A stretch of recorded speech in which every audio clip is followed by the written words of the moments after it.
Capítulo 7. Retorno à vida corporal. Prelúdios do retorno. Perguntas 330 a 343. Os espíritos sabem a época em que reencarnarão? Eles a pressentem, como o cego sente o fogo de que se aproxima. Sabem que têm de retomar um corpo, como sabeis que tendes de morrer um dia, mas ignoram quando isso acontecerá. Então a reencarnação é uma necessidade da vida espiritual, como a morte é uma necessidade da vida corporal? Certamente, assim é. Todos os espíritos se preocupam com a sua reencarnação? Aos que não pensam nela de modo algum, que nem mesmo a compreendem, depende da sua natureza mais ou menos adiantada. Para alguns, a incerteza em que se acham em relação ao seu futuro é uma punição. O espírito pode antecipar ou retardar o momento da sua reencarnação? Pode antecipá-lo, solicitando-o por um desejo ardente. Pode, igualmente, retardá-lo, recuando diante da prova, pois entre os espíritos também há covardes e indiferentes, mas não o faz impunemente, visto que sofre com isso como aquele que recusa o remédio salutar que o pode curar. Se um espírito se considerasse bastante feliz numa condição mediana entre os espíritos errantes e não ambicionar-se elevar-se, poderia prolongar indefinidamente esse estado? Indefinidamente, não. Cedo ou tarde, o espírito sente a necessidade de progredir. Todos têm que se elevar. Esse é o destino de todos. A união da alma com este ou aquele corpo é predestinada ou só no último momento é feita a escolha do corpo que ela tomará? O espírito é sempre designado previamente. Escolhendo a prova que deseja sofrer, ele pede para reencarnar. Ora, Deus, que tudo sabe e tudo vê, já sabia com antecedência que tal alma se uniria a tal corpo. O espírito pode escolher o corpo em que deve encarnar? Ou somente o gênero de vida que lhe servirá de prova? Pode também escolher o corpo, pois as imperfeições desse corpo representam provas que o auxiliarão a progredir, se vencer os obstáculos que encontrar.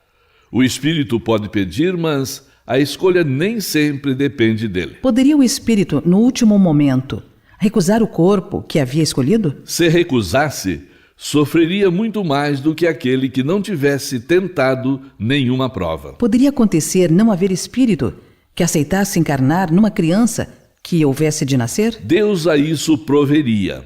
A criança, desde que deva nascer viável, está sempre predestinada a ter uma alma. Nada é criado sem um propósito. A união do espírito a determinado corpo pode ser imposta por Deus? Pode ser imposta do mesmo modo que as diferentes provas, sobretudo quando o espírito ainda não está apto para escolher com conhecimento de causa.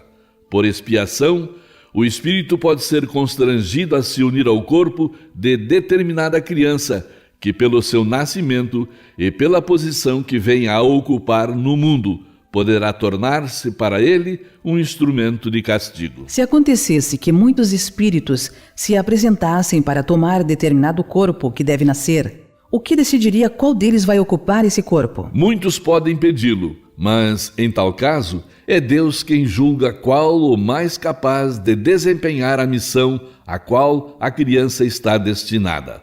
Porém, como eu já disse, o espírito é designado antes do instante em que deve unir-se ao corpo. O momento da encarnação é acompanhado de perturbação semelhante a que o espírito experimenta ao desencarnar? Muito maior e, sobretudo, mais longa.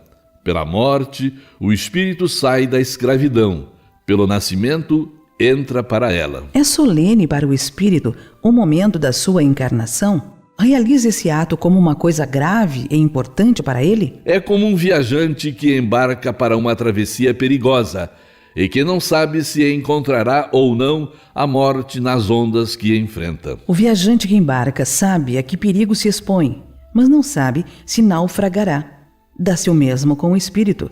Conhece o gênero das provas a que se submete, mas não sabe se sucumbirá. Assim como a morte do corpo é uma espécie de renascimento para o espírito, a reencarnação é uma espécie de morte, ou antes, de exílio, de clausura.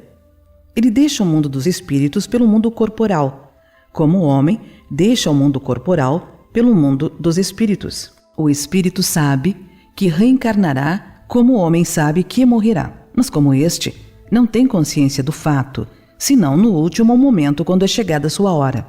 Então, nesse momento supremo, qual o do homem em agonia, a perturbação se apodera do espírito, persistindo até que a nova existência esteja nitidamente firmada. Os prelúdios da reencarnação são uma espécie de agonia para o espírito.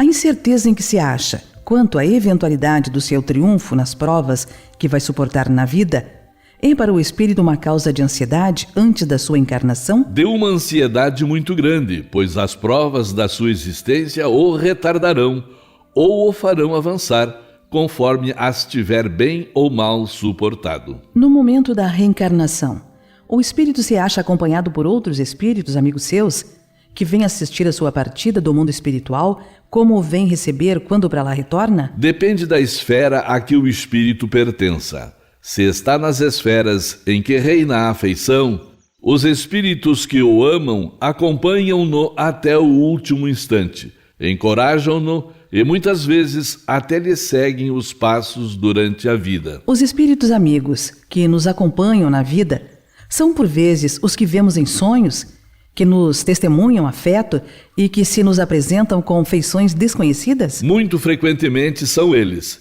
Vêm visitar-vos como ides visitar um encarcerado.